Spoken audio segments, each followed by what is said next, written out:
Ok. Casi. Perfecto. Bueno, vamos a hablar entonces el día de hoy del capítulo 3, que corresponde al análisis del comerciante y los llamados auxiliares de comercio. Entonces, básicamente aquí vamos a dejar bien definidos qué es el comerciante de acuerdo a la legislación costarricense y qué rol van a desempeñar los que se conocen con el nombre de ayudantes de un comerciante o auxiliares de comercio. Ahí en el caso, digamos, que usted tenga alguna duda, yo voy a detenerme paulatinamente para que puedan hacer las consultas del caso. Hay otra compañera que ya se está uniendo, que he dicho. Perfecto. Sí, perfecto. Muchas gracias, profesor. Mucho gusto. Ok, empecemos entonces. Para entender un poco este capítulo, debemos de entender un poco en sí el concepto propio de comerciante. De acuerdo a nuestra legislación y de acuerdo a la doctrina que se ha establecido en este tema, tenemos de que el comerciante es aquel que se dedica de manera profesional, de manera habitual, a ejercer, por ejemplo, actos de comercio, ¿verdad? Normalmente. Esta persona que desempeña esa labor constantemente va a desempeñarse en esa labor de realizar actos de comercio. También este comerciante tiene esa capacidad para desempeñar estas labores que se le solicitan normalmente.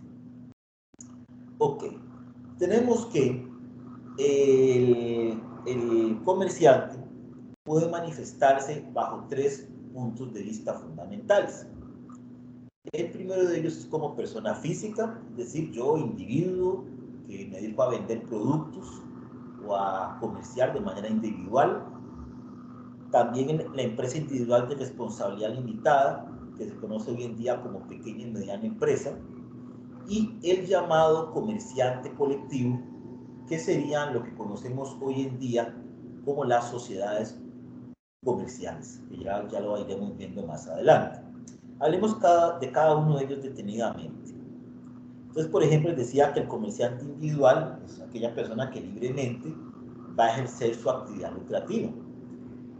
Esto va a estar garantizado inclusive por principios constitucionales, ¿verdad? La libertad de comercio. Si yo quiero dedicarme a actuar como comerciante, yo lo puedo hacer. Eso sí, debo de cumplir con los requisitos tales como patentes, permisos, inscribirme en tributación directa, que es lo que se espera, como inscribirme en la seguridad social como trabajador independiente, pero debo de cumplir con estas obligaciones. Entonces, eso es lo importante aquí en esta labor. El riesgo de ser comerciante individual es que si le va bien, a él le va bien. Pero si le va mal, ya él va a asumir los riesgos de su actividad. Entonces, si cae quiebra, no solo lo que él realiza se va a ver de una mala manera, sino que también su patrimonio personal se va a ver afectado. Eso es lo que normalmente sucede por acá. Ok. Eso es lo que llamamos es la famosa responsabilidad. El comerciante individual tiene una responsabilidad ilimitada, porque lo cubre a él y cubre su patrimonio. Si fuera limitada, sí hay una separación entre el patrimonio personal y el patrimonio del comerciante. Pero eso lo veremos a continuación. En el segundo tipo de comerciante, que es la empresa individual de responsabilidad limitada, ahí sí podemos hablar de esa limitación de la responsabilidad. Es aquella pequeña empresa donde hay un solo dueño, pero donde el patrimonio de la empresa es distinto al patrimonio de la persona que va a ejercer el comercio, porque yo inscribo la entidad como una empresa.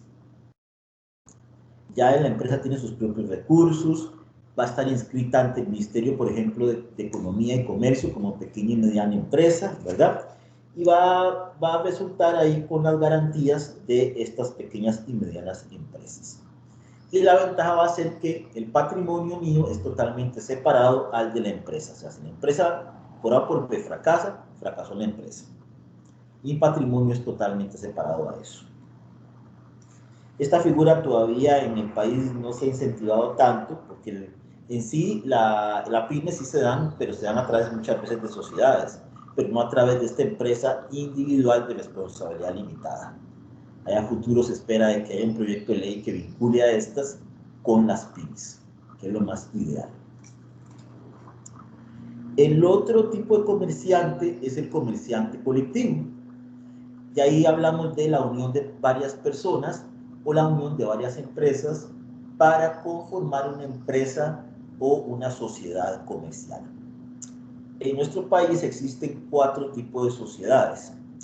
Tenemos la sociedad anónima, tenemos la sociedad de responsabilidad limitada, tenemos la sociedad en nombre colectivo y por último tenemos la sociedad más bien, ahí me confundí, responsabilidad limitada, colectiva, en comandita simple, que es la otra que me hacía falta, y la anónima. Son las 4 tipos de sociedades. Estas sociedades se van a ver ya en los últimos capítulos del libro de texto, ya de manera más detallada. Ok, hasta aquí la figura del comerciante como tal. Vamos a entrar ahora a analizar en sí lo que sería el llamado auxiliar de comercio. El auxiliar de comercio viene siendo el colaborador o el ayudador del comerciante. Aquí hay algo muy interesante para entender esta distinción entre auxiliar de comercio y comerciante. Normalmente, cuando se es comerciante, yo ejerzo en nombre propio. El auxiliar no. El auxiliar, si bien actúa muchas veces por cuenta propia, actúa más bien, perdón, en nombre propio, va a actuar por cuenta ajena. ¿Por qué? Porque él recibe, por ejemplo, instrucciones del comerciante, pero al final quien va a resultar beneficiado no va a ser el mismo comerciante, no él, porque él es solamente el auxiliar. Muchas veces este auxiliar tiene su forma de actuar, su forma de llevar a cabo sus negocios, por eso actúa también en nombre propio, pero la responsabilidad va a ser ¿de quién? Del comerciante, de quien ellos representen, que es el comerciante. De acuerdo a nuestra legislación, tenemos varios tipos de auxiliares de comercio. Ahí vamos a encontrar, por ejemplo, los comisionistas, vamos a encontrar los factores, vamos a encontrar los porteadores, los agentes viajeros, los representantes de casas extranjeras, los dependientes y los agentes corredores de aduanas. Estos serían en sí los que conocemos como los llamados auxiliares de comercio. Vamos a ir viendo detenidamente cada uno de ellos. Empecemos con el comisionista. El comisionista, para decirlo en palabras populares, es, digamos, realiza encomiendas al comerciante, realiza negocios al comerciante, le realiza una serie de labores, como dice la misma palabra, una comisión por parte del comerciante, y él va a cobrar su comisión desde el punto de vista económico. Ya de manera formal, podemos decir que él se dedica de manera profesional, reiterada, a desempeñar en nombre propio, porque él realiza su labor, pero por cuenta ajena, por cuenta del comerciante, ¿verdad? La realización de una serie de actos de comercio. Entonces ahí esa es la parte interesante que hay que dividir. Primero, profesionalmente, ¿por qué? Porque él sabe lo que hace. No se requiere maestría ni doctorado, aunque si fuera así, mucho mejor, ¿verdad? Pero él conoce muy bien la labor que él va a realizar. En nombre propio, ¿por qué? Porque él va a asumir de manera directa y responsable el ejercicio de su actividad comercial. Responde de manera directa. ¿Y por qué por cuenta ajena? Bueno, porque va a recibir las instrucciones del comerciante y al final quien se va a ver beneficiado va a ser ese mismo comerciante. Ahí vamos a ver, por ejemplo, que el comisionista muchas veces, en algunos casos, no actúa bajo orden del comerciante, sino que actúa bajo sus propias órdenes. Pero eso dependerá del tipo de comisionista. Normalmente la mayoría de ellos no va a actuar por sus propias órdenes, sino que va a recibir instrucciones del comerciante. Eso es lo más popular acá. Ok. El comisionista va a trabajar bajo la figura del contrato de comisión.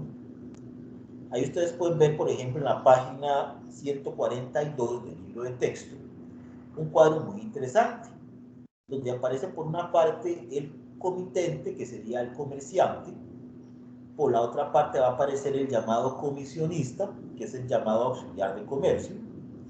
Este comisionista va a hacer una tarea y producto de esa tarea va a recibir el pago de una comisión. Entonces normalmente va en ese mismo orden, ¿verdad? Ahí ustedes pueden ver, por ejemplo, las labores que este comisionista va a realizar, ¿verdad? O las responsabilidades, más bien, sus compromisos que él debe de asumir. Entonces tenemos, por ejemplo, ejecutar la comisión aceptada, responder por la conservación de las mercancías, ejecutar la comisión de acuerdo a las instrucciones del comerciante, informarle al comitente de cualquier situación que se puede presentar, ¿verdad?, en el desarrollo del negocio. Por otra parte, el comerciante, que también es llamado comitente, tiene que prestarle todos los recursos necesarios para efectuar dicha comisión. Y además se compromete a pagarle al comitente, perdón, al comisionista más bien, la comisión pactada, que es el pago que se debe recibir. Ok, eso es lo más importante de esta primera figura de el comisionista. No sé si hasta acá tienen alguna consulta o alguna pregunta sobre estos temas. Los escucho.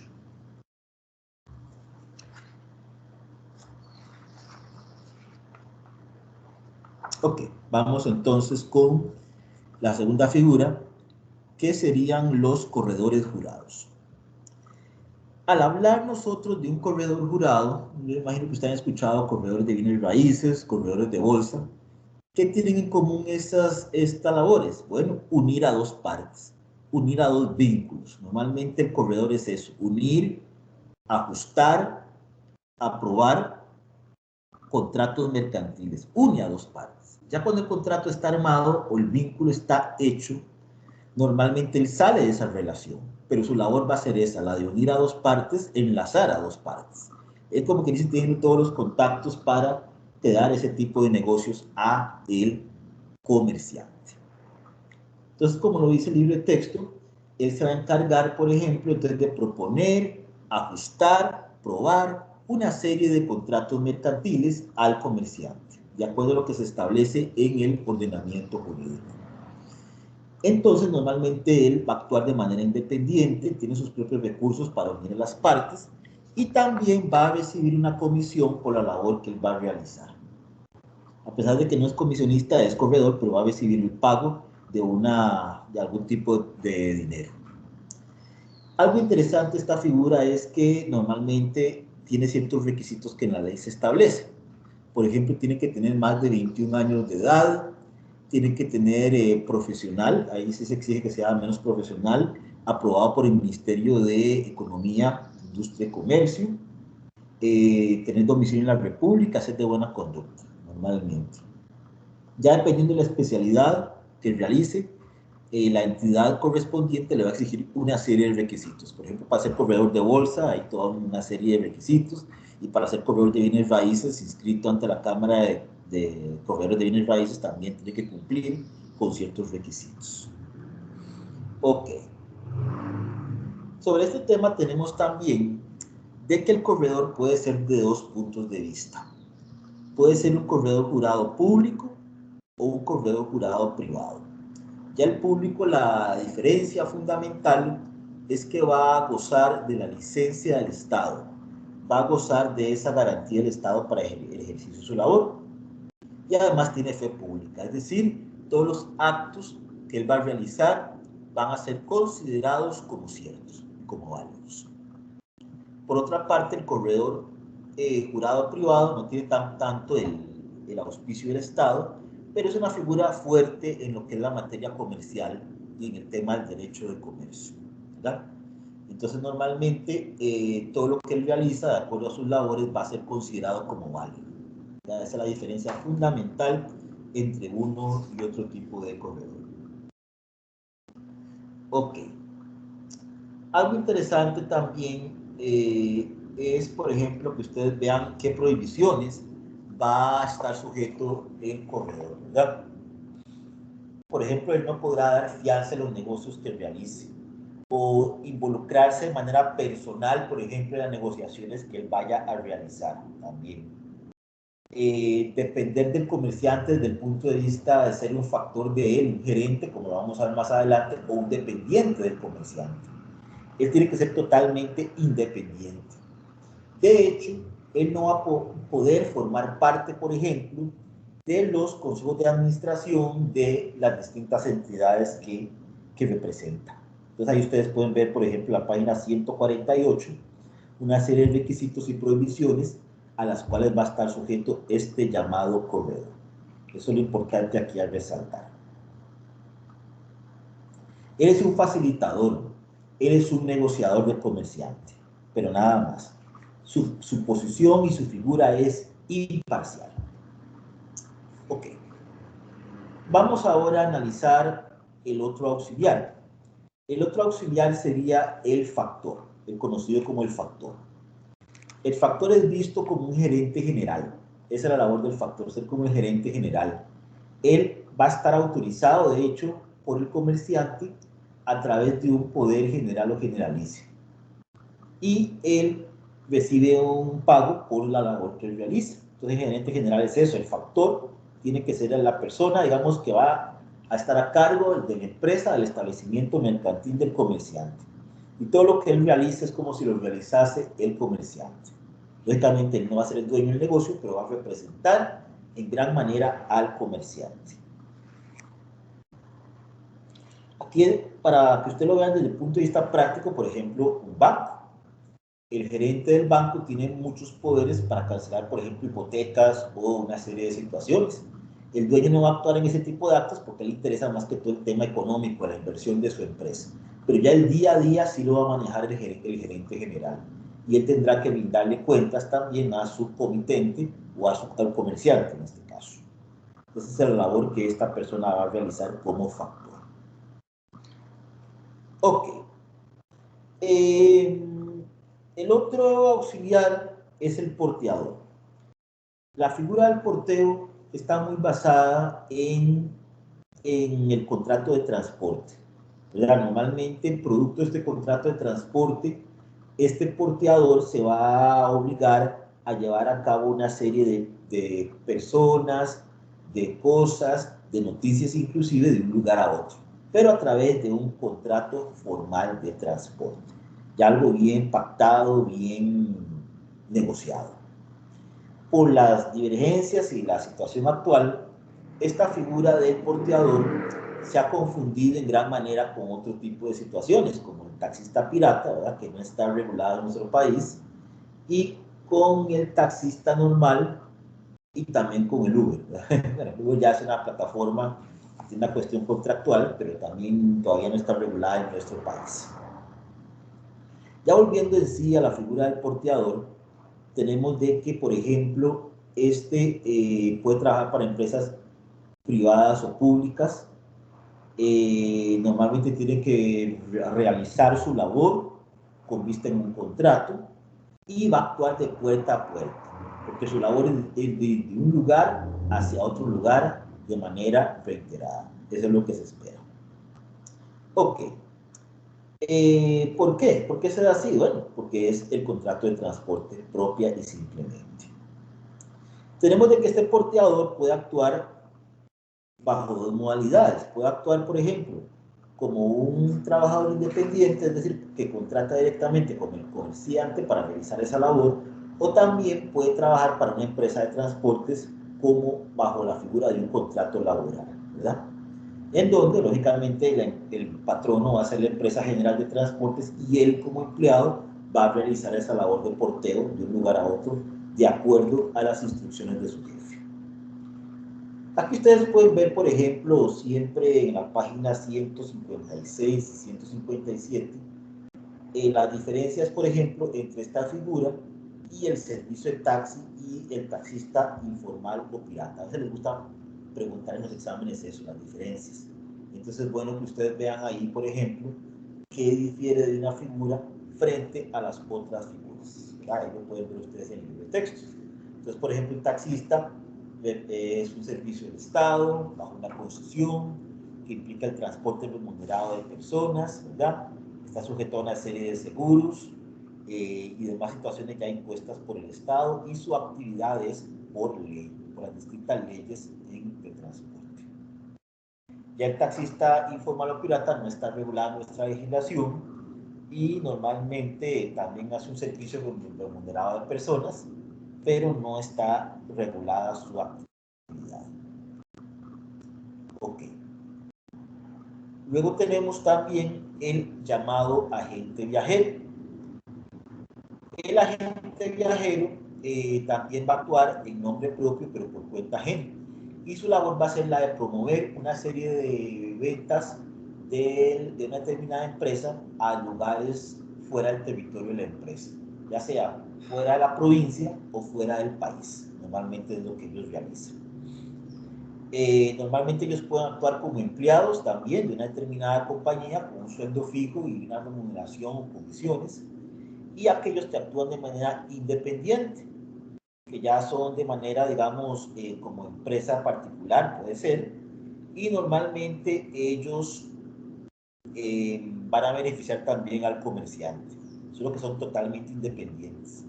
Aquí, digamos, ellos van a actuar en nombre propio, como quien dice, pero por cuenta de ajena, por cuenta de la empresa. Y además van a asumir de manera propia las consecuencias del negocio. En cambio, independiente va a actuar bajo las órdenes del comerciante. Va a recibir un salario, repito, y va a estar bajo el régimen laboral. Es la distinción fundamental. A la par de esto también va a existir lo que conocemos como el agente viajero exclusivo.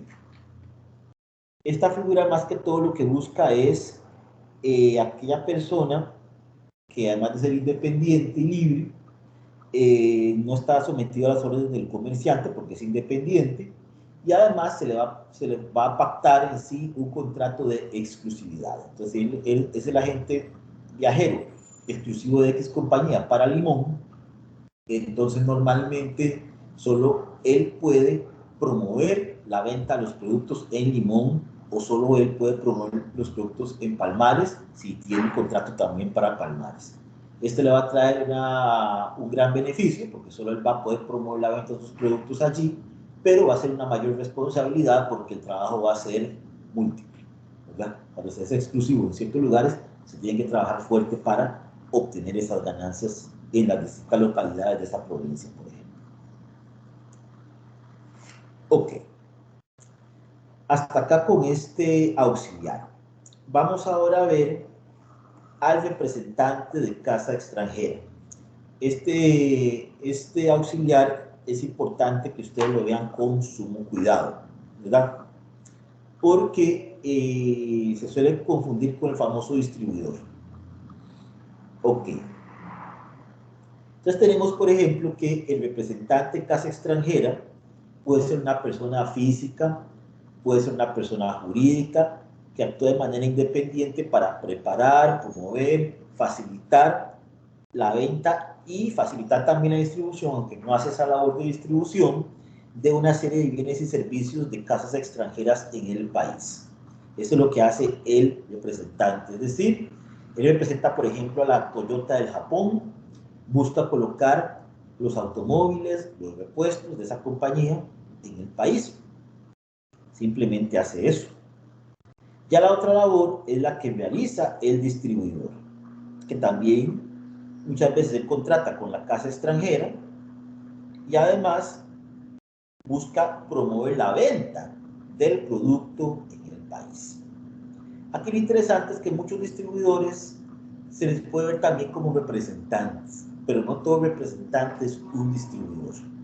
Muchas compañías acá, las de autos que yo acabo de mencionar, tienen ese doble rol. Las de autos, por ejemplo, la Toyota, la FACO y demás, son además distribuidores de la marca en el país, pero también representan a la Honda de Japón en los distintos intereses que haya en el país.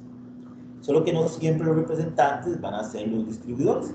Por ejemplo, hay muchos representantes de productos quirúrgicos, productos médicos, pero los que van a realizar, por ejemplo, la labor de distribución van a ser otros, ¿verdad? Entonces, normalmente ahí hay un vínculo importante.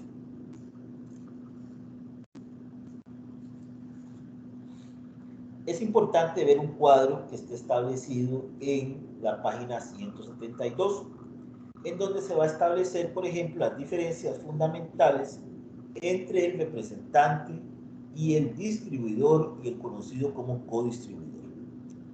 Entonces, por ejemplo, por una parte, el representante va a actuar por cuenta ajena. ¿Por qué? Porque él simplemente sigue las órdenes de la casa matriz del extranjero. En cambio, el distribuidor sí va a actuar en nombre propio, porque ya la distribución es local, ¿verdad? El representante de casas extranjeras, por ejemplo, va a asumir el riesgo de la casa extranjera. La casa extranjera más bien asume ese riesgo, no lo asume él, porque simplemente representa a esa compañía extranjera. Si el producto sufrió un desperfecto, quien tendrá que responder será la casa extranjera. En la distribución, no. En la distribución, a pesar de que él coloca el producto extranjero y demás y lo distribuye, si se da algún daño desperfecto, este distribuidor va a ser directamente responsable, porque él promovió y distribuyó el bien en el país. En el tema de ganancias, bueno, si él realiza la labor de representación, va a obtener una comisión. Mientras que en el caso del distribuidor o codistribuidor es muy distinto, ya que él va a obtener una ganancia proveniente de esa diferencia entre la compra del producto que él realiza y la distribución y venta que hay en el país. Y esa va a ser la diferencia en cuanto a sus ganancias. También tenemos de que, como el representante no asume ningún riesgo, la casa extranjera va a ser el responsable de la calidad del producto. En cambio, en el caso del distribuidor y codistribuidor, quien va a representar la calidad de ese producto va a ser él mismo, porque él distribuye el producto en el país. Eso es importante dejarlo muy en claro. Ok.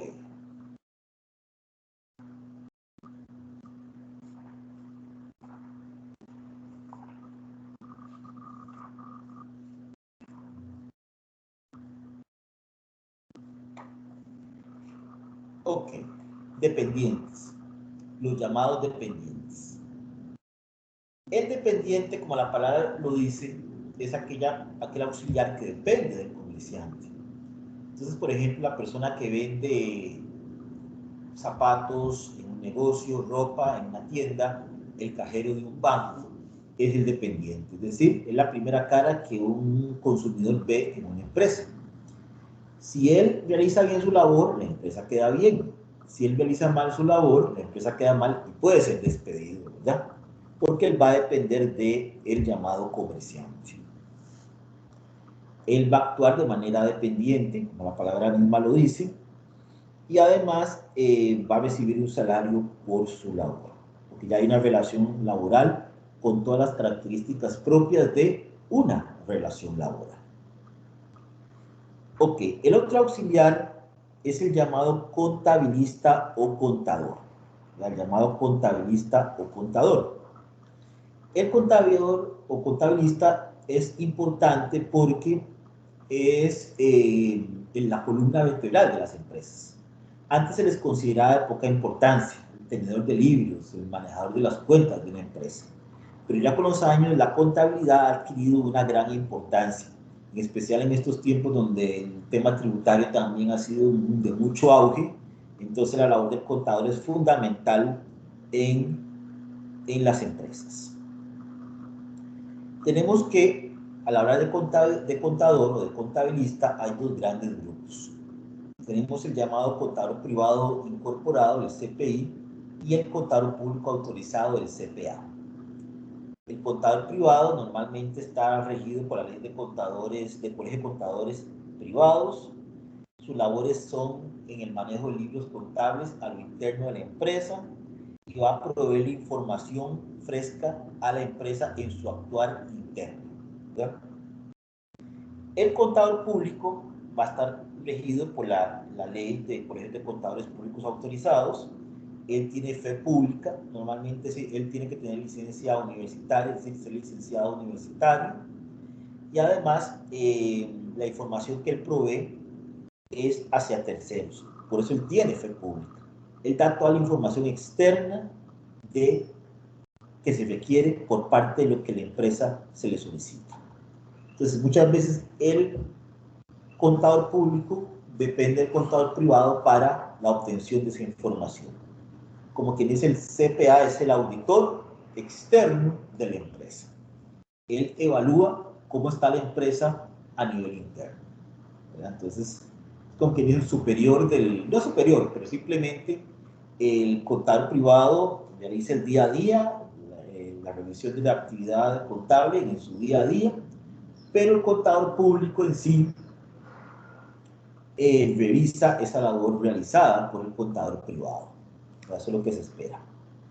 Normalmente para el ejercicio de su labor se van a regir por una serie de normas de contabilidad, norma internacional de contabilidad y norma internacional de los NIF y los NICS, ¿verdad? Esto lo van a ver en otros cursos. Normas internacionales de contabilidad y normas internacionales de información financiera. Ok. ¿Hasta acá alguna pregunta o consulta? Profe, sí, una dudita nada más y nos devolvemos a la parte del agente viajero. Claro, con mucho gusto. Sí, ahí disculpe, sí, ahí en la paginita que siento que como lo explicaste antes, en la 163 y 164, ¿verdad? Ok, el agente viajero independiente con relación al agente viajero independiente exclusivo. ¿Es exclusivo al que te referías a también como dependiente? No, el exclusivo es independiente. Es independiente normalmente. Aunque en empresas perfectamente, aunque en el libro no está, pero en ciertas empresas perfectamente puede haber algún agente viajero que trabaja para la empresa, pero que tiene ese rol de exclusividad. Puede darse. Yo creo que puede Ah, ok. darse. Creo que Sí, en el libro no se menciona, ¿verdad? Pero sí, sí puede darse. Claro que sí. ok, pero entonces exactamente, tanto el A y el B se refiere, ok, el agente viajero independiente y el otro, el B, agente viajero independiente exclusivo, igual, los dos son independientes. Exactamente. Así Ok, es. ok. Bueno, ya, Claro que profe, sí. gracias. Con mucho gusto. Ok. Perfecto. Hablemos ahora entonces del otro auxiliar. Vamos a ver, que es el agente aduanero, si no me equivoco. Exactamente, el agente de aduanas. Ok. La labor fundamental de este agente de aduanas tiene un carácter pues también económico, ¿ya? Ya que él asesora a las empresas, por ejemplo, en todo el tema de los aranceles o bien llamado en el día a día los impuestos de importación de un producto. Ellos son los que asesoran a la empresa de cuánto debe pagar esa empresa importadora, por ejemplo, por la traída de una serie de productos. También su labor tiene que ver mucho con el tema de las exportaciones, pero ya les voy a explicar más adelante que para eso esa labor tiene un nombre muy específico.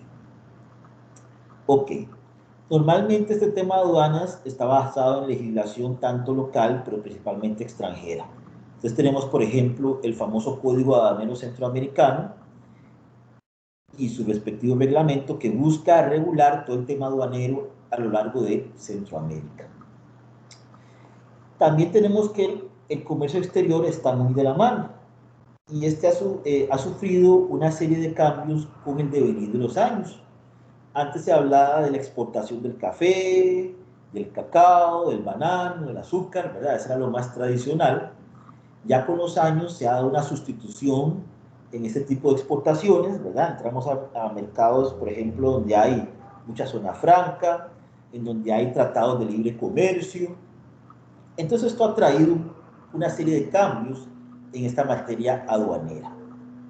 Y además de que nuestro país se busca que sea más exportador que un país más importador. Aquí lo importante es que esta labor de agente aduanero es fundamental porque es dada por el Estado. El Estado es el que otorga la licencia a estas personas que van a asesorar a las empresas en materia de aduanas. Tenemos de que la aduana es fundamental porque lleva el control de lo que entra y sale del país, para efectos de impuestos, ¿verdad? Claro está. Ok. ¿Qué definición se le puede dar? Bueno, aquí lo pueden ver ustedes en la página 185, donde se define el agente aduanero, ¿verdad?, como auxiliar de la función pública de aduanas que trabaja en representación del Estado para controlar la entrada, permanencia y salida de bienes del territorio nacional, bajo las disposiciones legales. Ahí lo pueden subrayar muy bien. Ok. También tenemos de que este agente aduanero va a estar sujeto a una serie de requisitos. Ahí pueden ver ustedes un recuadro en la página 188, donde se establece de manera formal estos requisitos. Entonces se habla de contar con capacidad jurídica, poseer licencia en administración aduanera, comercio exterior, experiencia mínima de 2 años, rendir caución ante el fisco y estar autorizado por la autoridad aduanera, que es la Dirección General de Aduanas del Ministerio de Hacienda. Porque eso es lo fundamental acá. Dentro de esta figura de agente aduanero existe otra figura que yo les había mencionado, que es conocido como el operador económico autorizado. Esta figura del operador económico autorizado va más orientada al tema de las exportaciones. Esta labor que hace, por ejemplo, la promotora de comercio exterior, el Procomer, ¿verdad?, que es promover la exportación de una serie de productos hacia otros destinos, porque esto trae divisas al país. Ok. El operador económico autorizado es la labor que él realiza. Brinda una serie de asesorías en el tema de la exportación, de cómo ese productor nacional puede colocar sus productos en otras latitudes y en otros países. Entonces, esa va siendo la labor fundamental de este operador económico, fundamentalmente hablando. Entonces, mientras que la gente aduanero ve más el tema de la importación de productos, el operador económico va más allá y asesora en la exportación de dichos productos.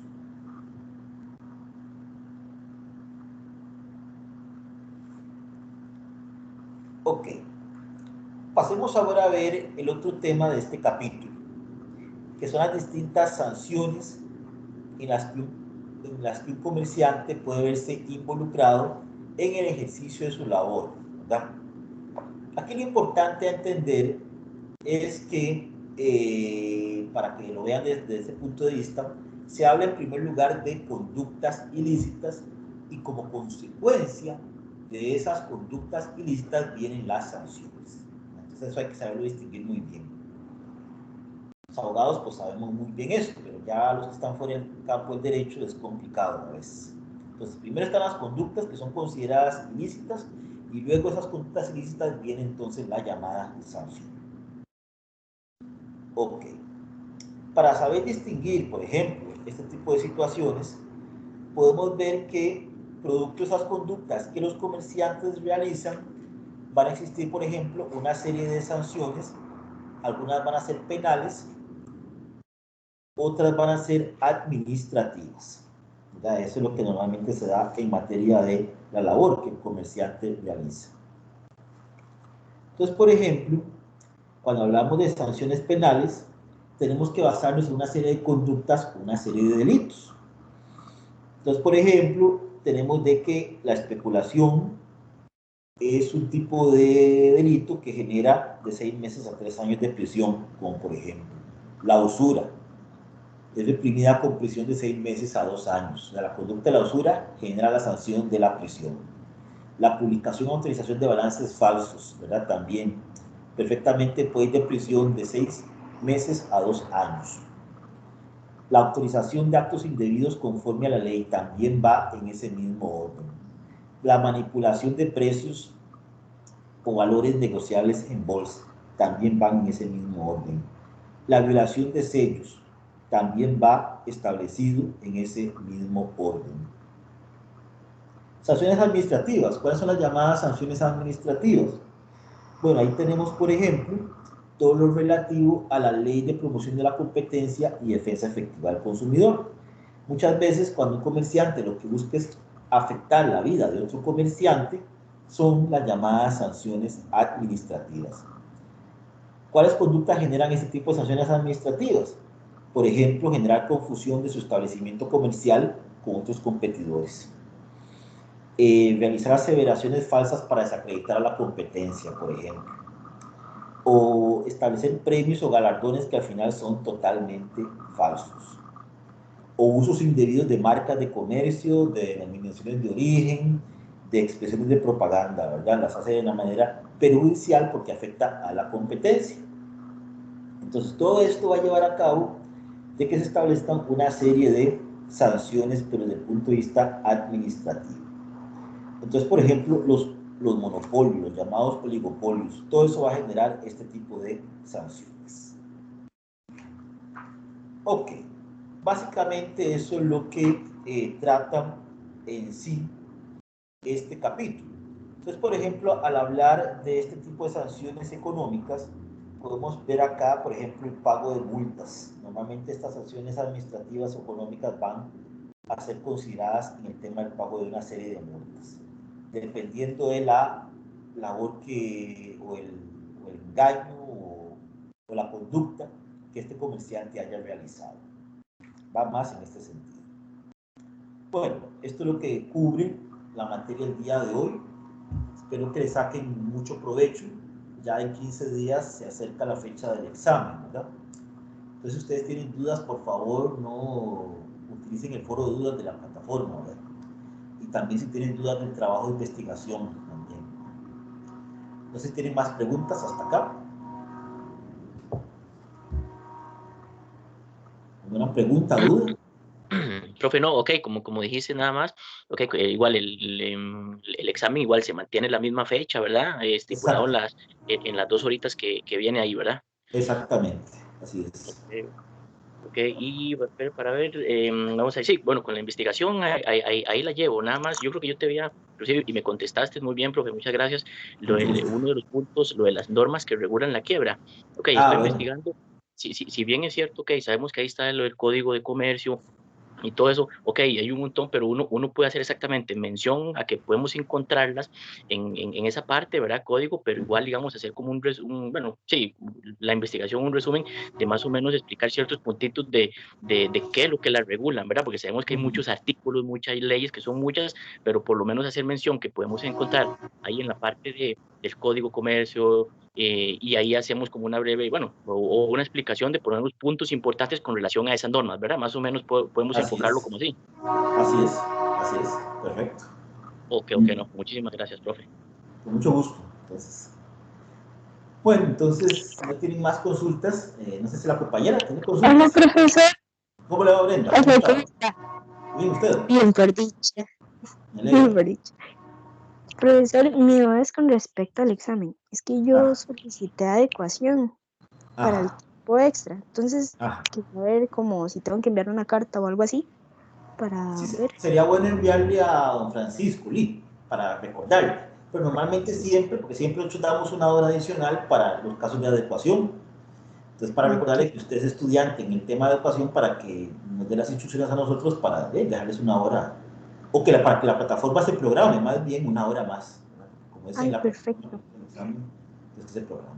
En ese sentido. Muchas gracias. Claro, con mucho gusto. Bueno, me despido. Muchas gracias a ustedes por acompañarme esta tarde. Entonces nos veríamos ya luego en la cuarta tutoría, en la fecha estimada. Muy buena suerte en el examen y nos vemos pronto. Que esté muy bien. Buenas tardes. Muchas gracias. Que tenga linda tarde. Igualmente.